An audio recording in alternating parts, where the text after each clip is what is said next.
Welcome to this lecture on the Gospel of Mark.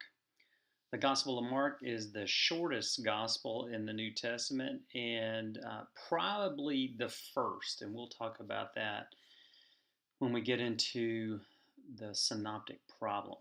But the Gospel of Mark was written first, mainly because we believe it's short, and we think that Luke and Matthew used it as a source, which is where they all agree. But the Gospel of Mark is really only writes what matters. Here you got an icon of Mark on the right, and on the left you have this stained glass window of Mark as a lion. So, for whatever reason, Mark was understood, his as a lion. All the Gospels have this counterpart. You'll see an eagle and things like that, and then when we get into Matthew and Luke and John. But for right now, the Gospel of Mark is a lion, so that's its symbol. And the biggest part of the Gospel of Mark is looking at Jesus as the Son of God or the Messiah. And Son of God and Messiah, I would say, are synonymous terms in the Gospel of Mark. So let's look at some important factors in the Gospel.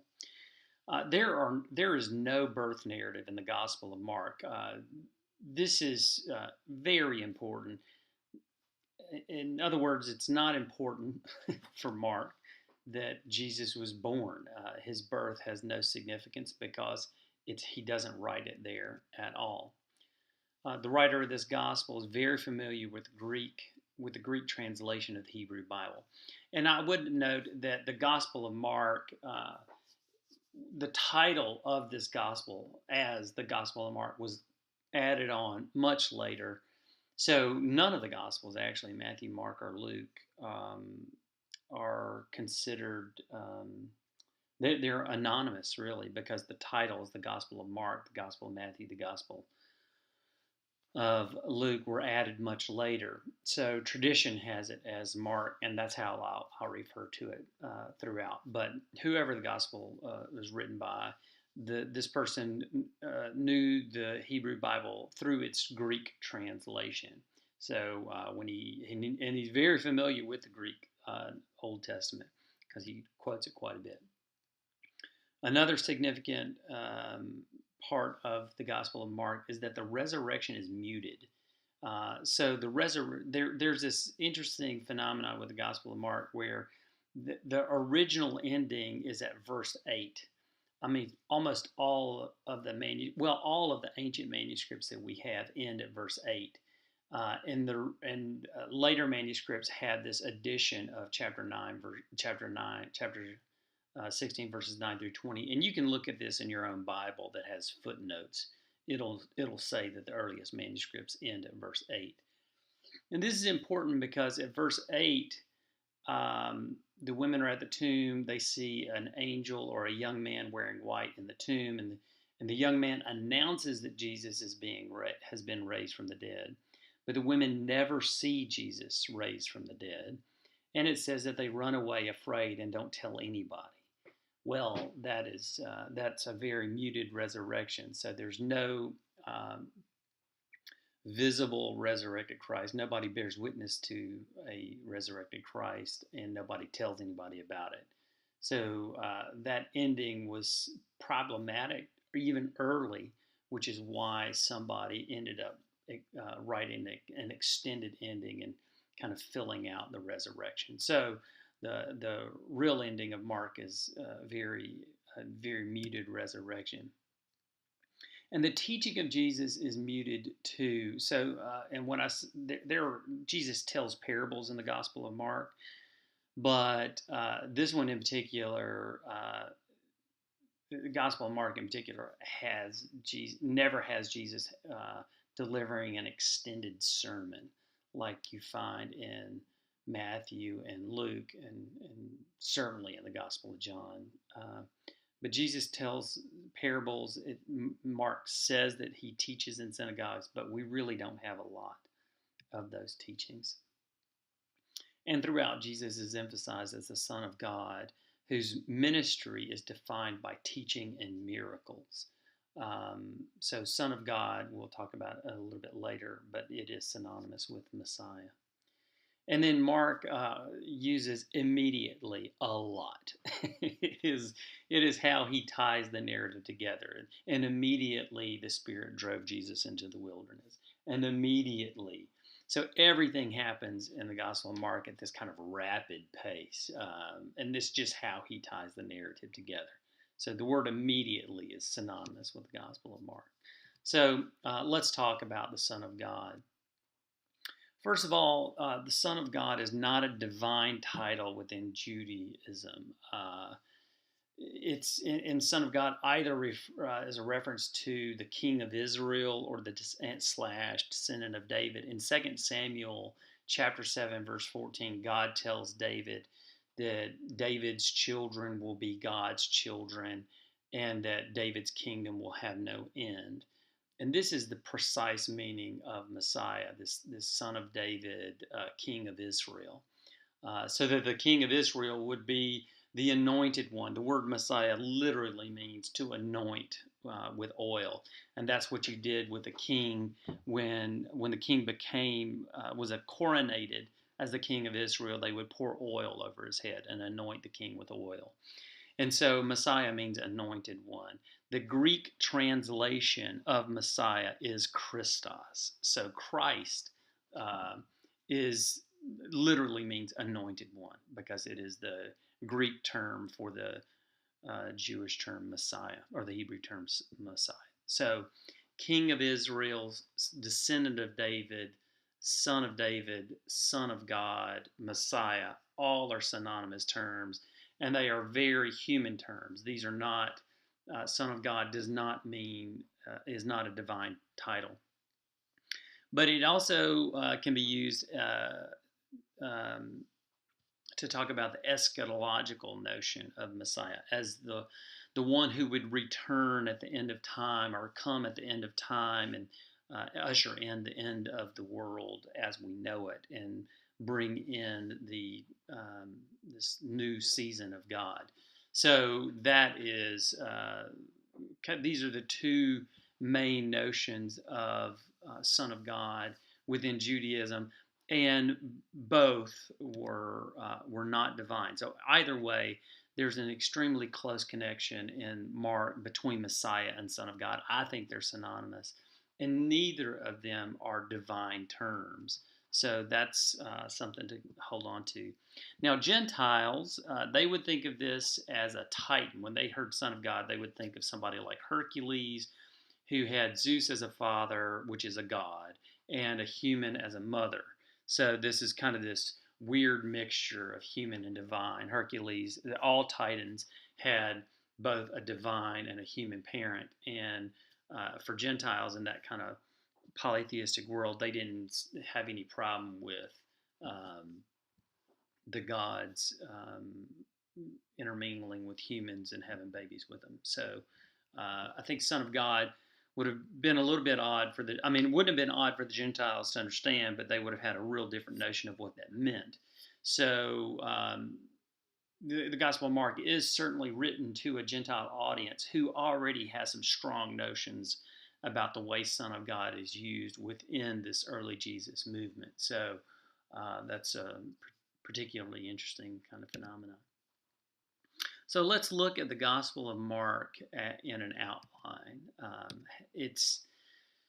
The introduction is pretty furious. Chapter 1 through 20, and I say furious as in fast paced. This is where Mark really uses immediately. So you get John. The Gospel of Mark starts with John the Baptist in the wilderness. It moves directly to Jesus' baptism. It narrates Jesus' baptism in 3 verses.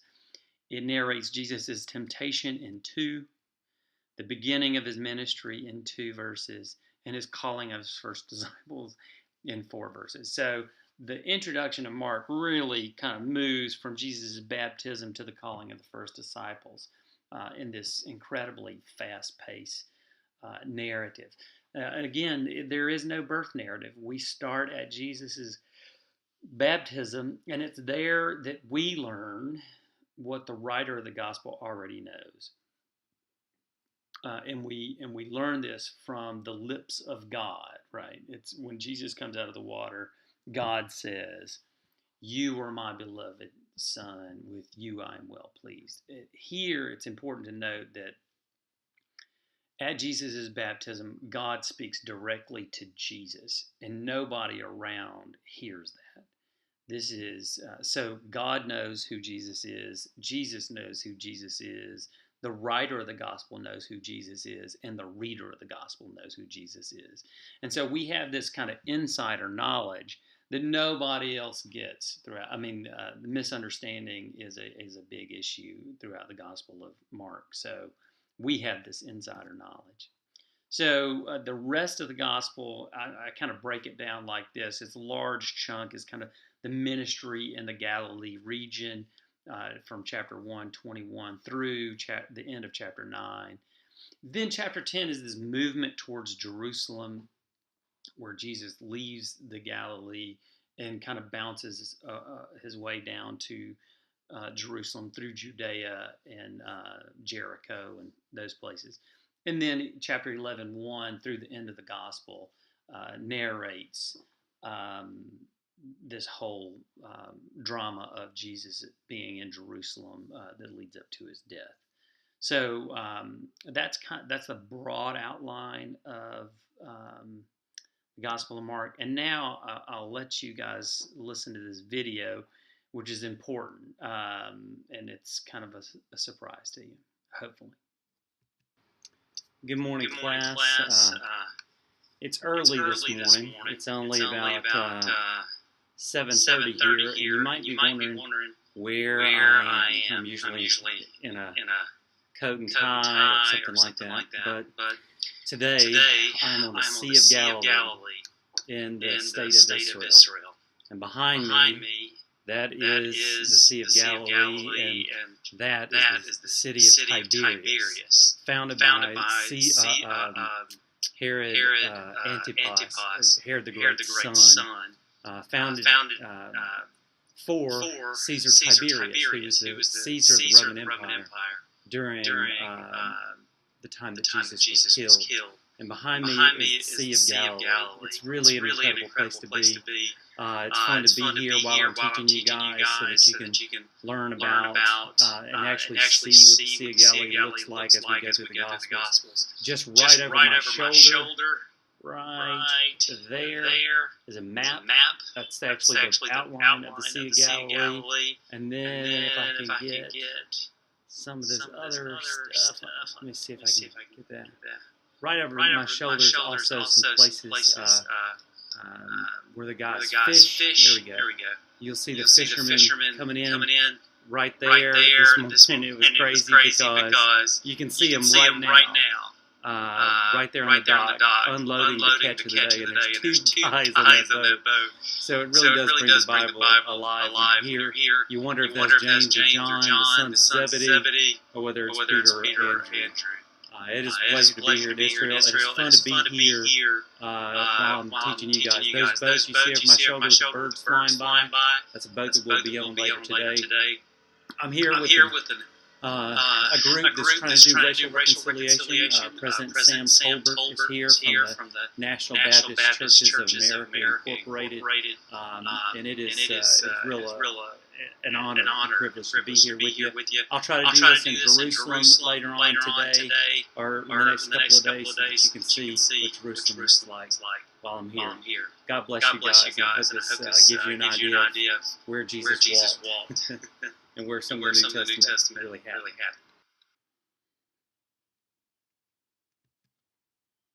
So that was a short video that I filmed just 2 weeks ago when I was in Israel. There's going to be a couple more of those videos in this video lecture, and some that I'll post online with some pretty good shots from Israel. So that's the Sea of Galilee. That's where Jesus did most of his ministry, according to the Gospel of Mark. Chapter 1:21 through 9:50, it's completely in that Galilee region. Throughout this section of Mark, Jesus is mainly portrayed as a teacher and a miracle worker / healer.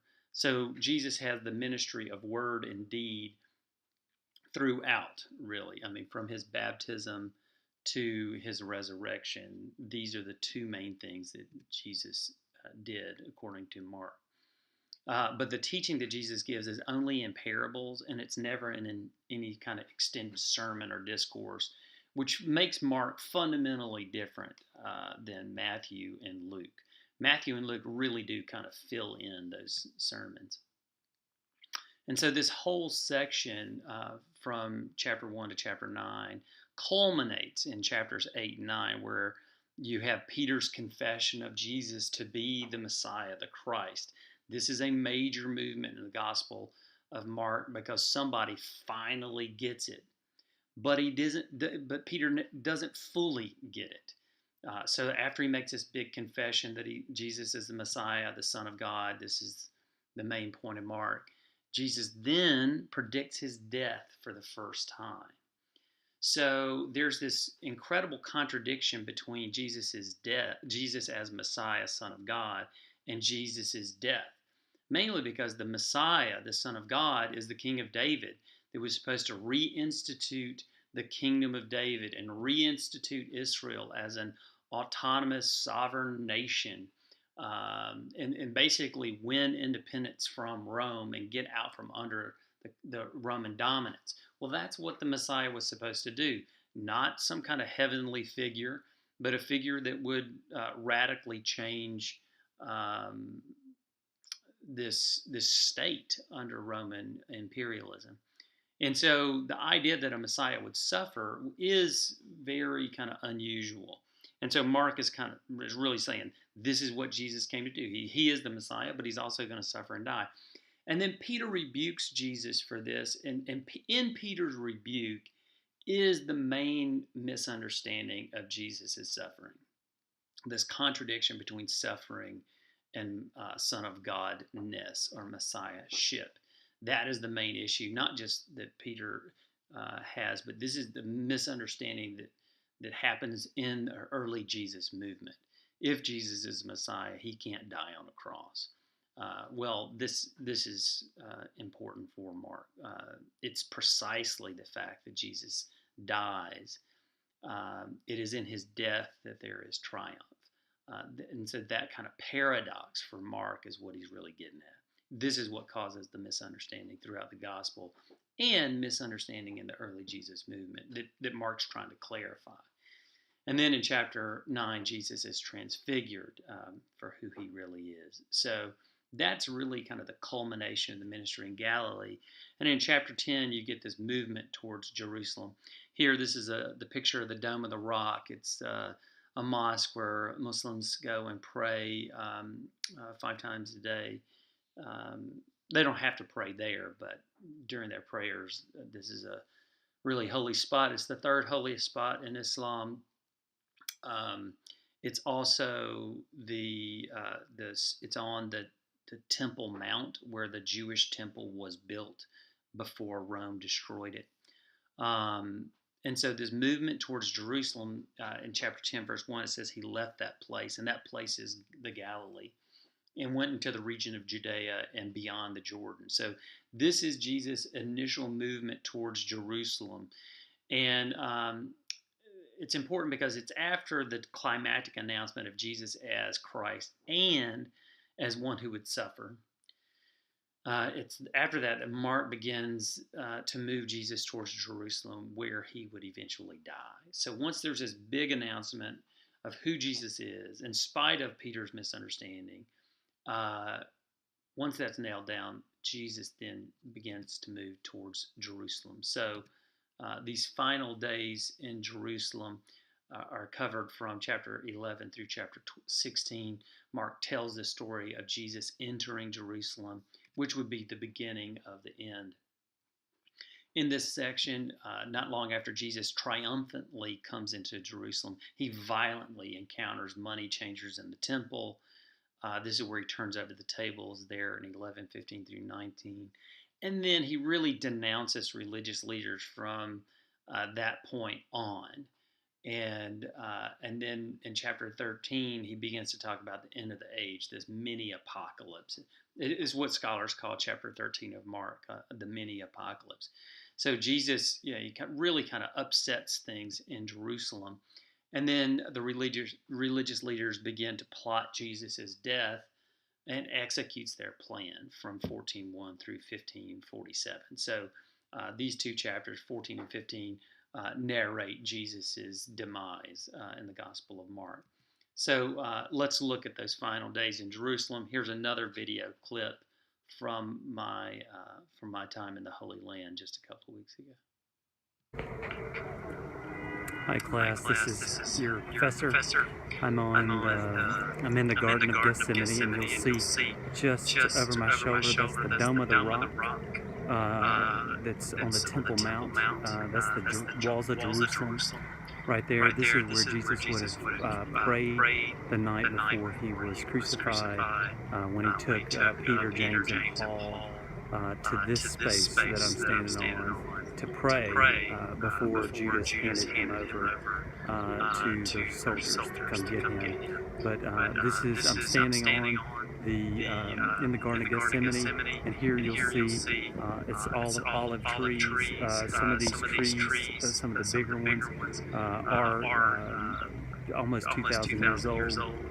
But I just wanted you to see some of the sacred space here in Jerusalem, covered, the Mount of Olives and the olive trees that grow here and have grown here historically, and how Jesus would have been praying, and the wall, the Dome of the Rock would have not been there, but the walls of Jerusalem would have, and this is where he would have prayed, looking at the walls of Jerusalem the night he was betrayed. I just want to correct something I said there. I said Peter, James, and Paul. I meant to say Peter, James, and John was with Jesus there. And you can certainly read that passage in the Gospel of Mark where Jesus prays there at the Garden of Gethsemane. That's in chapter 14, verses 32 through 42.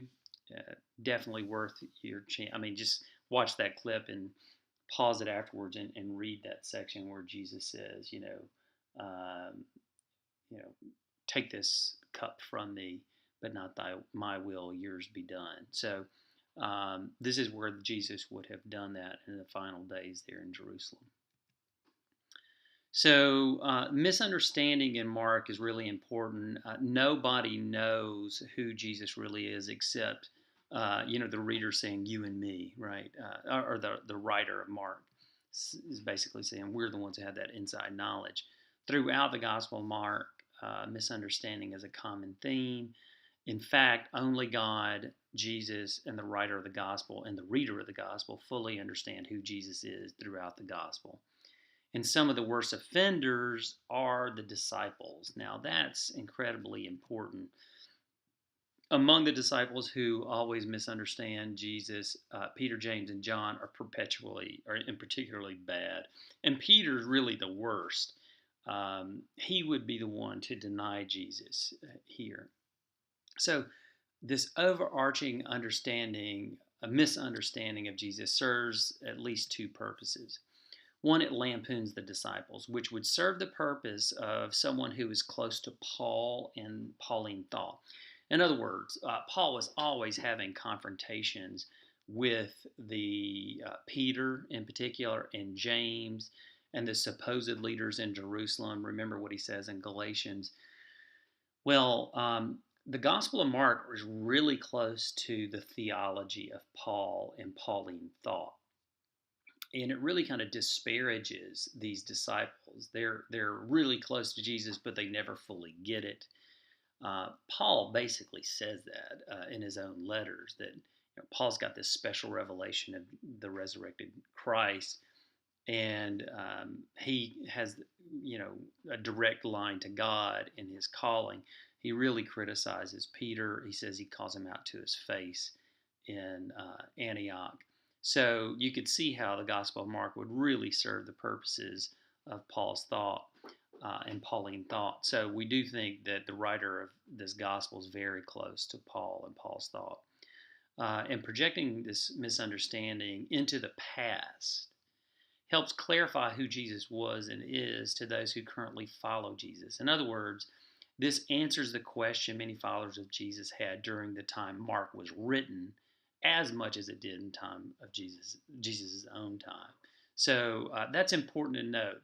The way this functions basically helps people who are insiders really be insiders, and shows that the people who walked with Jesus didn't have a monopoly on who Jesus was. So misunderstanding is the reason so many could not make sense out of the Messiah God who would suffer and die. And it's actually that misunderstanding that's kind of the crux of the whole Gospel of Mark. So the point of timing in Mark: who is Jesus, what did he do, and why did it happen that way?